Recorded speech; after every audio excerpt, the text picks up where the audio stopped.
ગુજરાતમાં જો સૌરાષ્ટ્ર ટેકવું હોય અથવા આખા ગુજરાતમાં જો સૌરાષ્ટ્રનું નામ હોય તો એનું કારણ છે સૌરાષ્ટ્રનો રોટલો મોટો છે.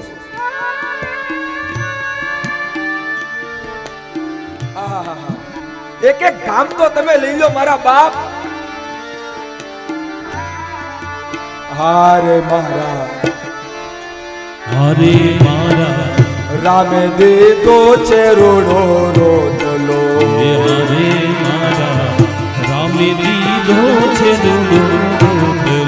હરે મારા રામે દીધો છે રોડો રોટલો. હરે મારા રામે દીધો છે રોડો રોટલો. કોઈને ખવડાવીને ખાવ, કોઈને ખવડાવીને ખાવ, કોઈને ખવડાવીને ખાવ, કોઈને ખવડાવીને ખાવ. રામે દીધો છે રોડો રોટલો. હે મારા રામે દીધો છે રોડો રોટલો.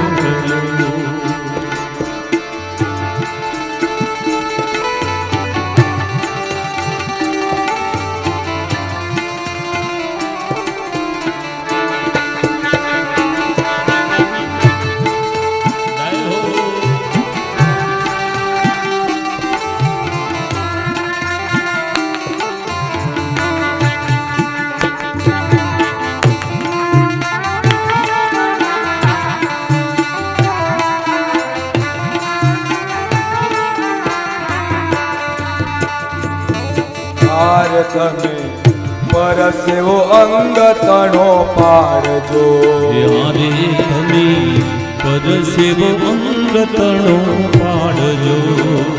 એ ખોટા ખેલશો માદાવ, ખોટા ખેલશો દાવ. અવિનાશી આવશે આપણે આંગણે. હજી વાલા અવિનાશી આવશે જો આંગણે. હારે કરશે આપણા બધા કામ, કરશે આપણા બધા કામ. રામે દીધો છે રોડો રોટલો. હજી મારા રામે દીધો છે રોડો રોટલો. કોઈને ખવડાવજો બાપ. અન્નદાનથી કોઈ મોટું દાન નથી. મને મહાભારતના કર્ણની એક વાત યાદ આવે. મહાભારતના કર્ણની.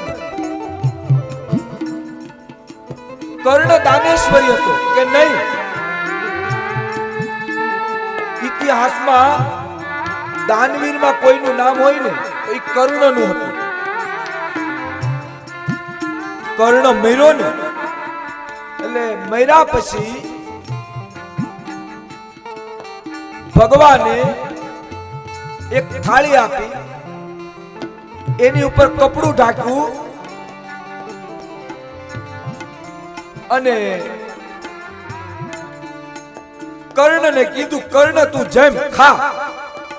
હવે બાપ કર્ણે જ્યાં કપડું લીધું તો ઈ થાળીમાં સોનાના સિક્કા હતા. એટલે કર્ણએ કીધું, ભગવાન તમને ખબર તો છે ને કે હું કર્ણ છું? ભગવાન કે હા મને ખબર છે તું કર્ણ છું. એમ નહીં ભગવાન, તમને ખબર તો છે ને કે હું દાનવીર કર્ણ? હા મને ખબર છે તું દાનવીર કર્ણ. તો આ સોનાના સિક્કા ખવાય?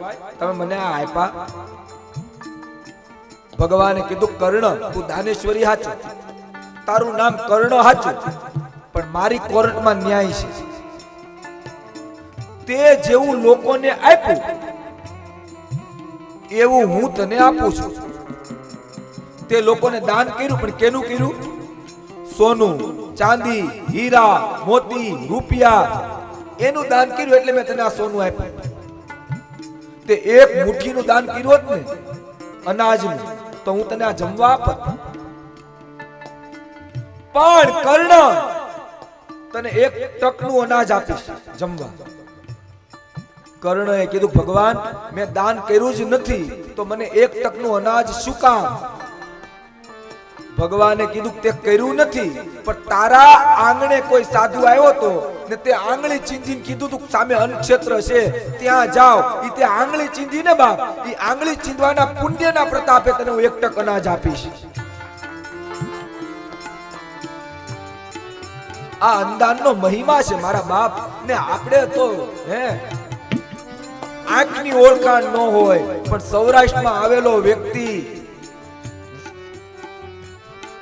કોઈ દિવસ ભૂખો રે બાપ. આપણું સૌરાષ્ટ્ર છે ને એ આપણા રોટલાથી અમર છે. આપણા એક એક આશ્રમ તમે જુઓ, તમે બગદાણા જુઓ વાલા,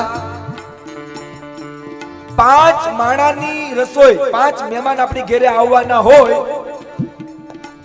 અને 5 માણાની રસોઈ આપણે બનાવી હોય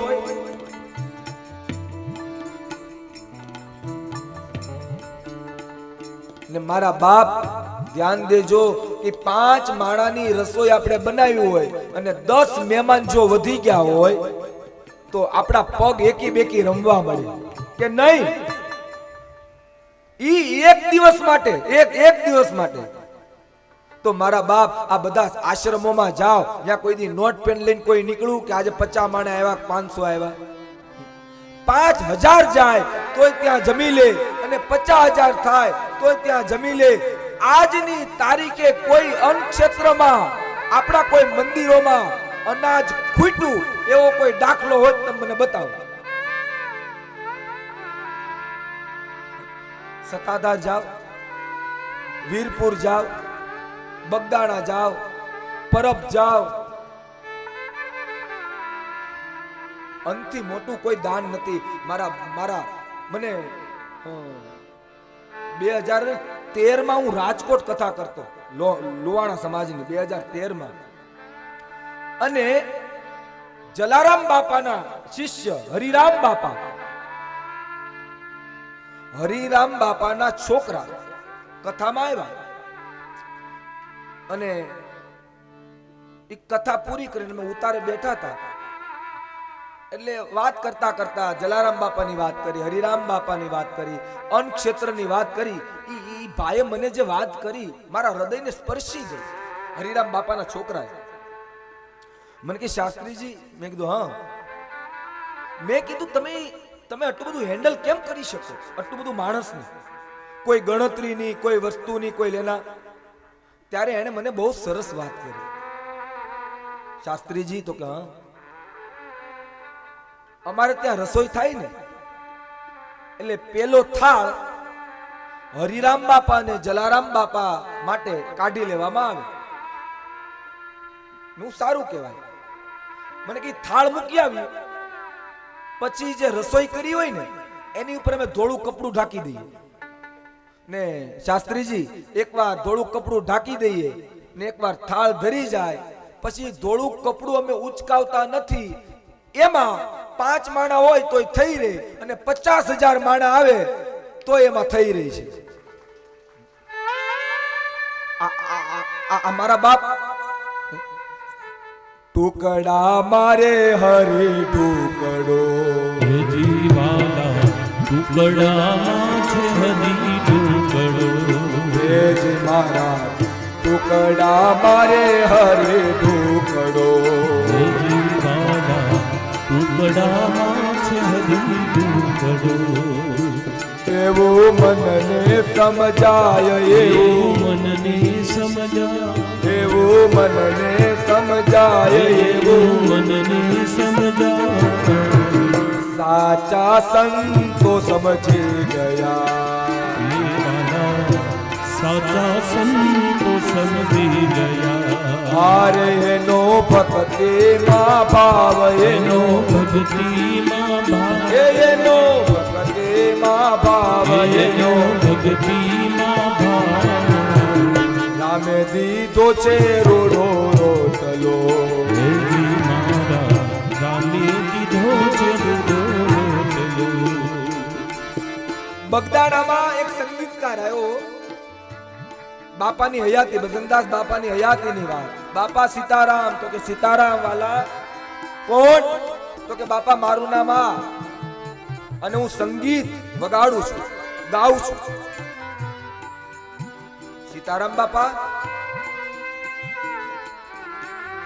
બજરંગદાસ બાપાએ પૂછ્યું, ભાઈ સંગીતના કેટલા રાગો આવે? એટલે પેલા એ કીધું બાપા 36. તને આવડે? તો કે હા. 36 રાગો ગાયા અને બજરંગદાસ બાપાને સંભળાયા. બજરંગદાસ બાપાએ કીધું કે આની પછીનો કોઈ રાગ છે? તો કે નહીં. બપોરે મધ્યાહનનો સમય બજરંગદાસ બાપાએ કીધું મને 37મો રાગ આવડે છે.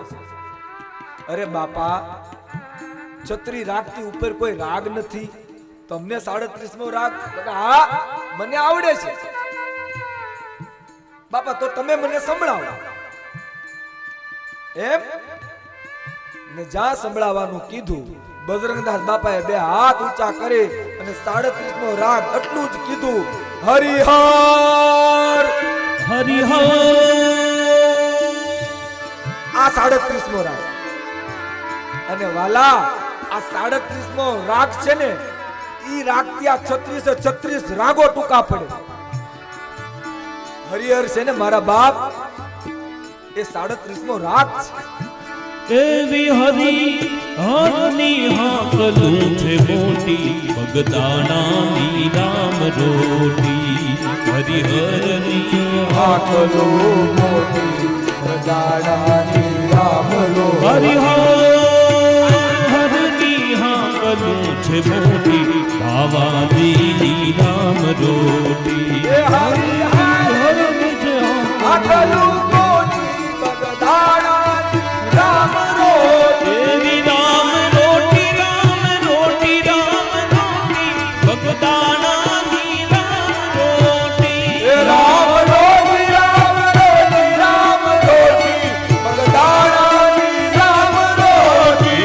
એવી હરિહરની હાકલું છે મોટી, બાવાજીની રામ રોટી. એ હરિહરની હાકલો મોટી, બગદાણાની રામ રોટી.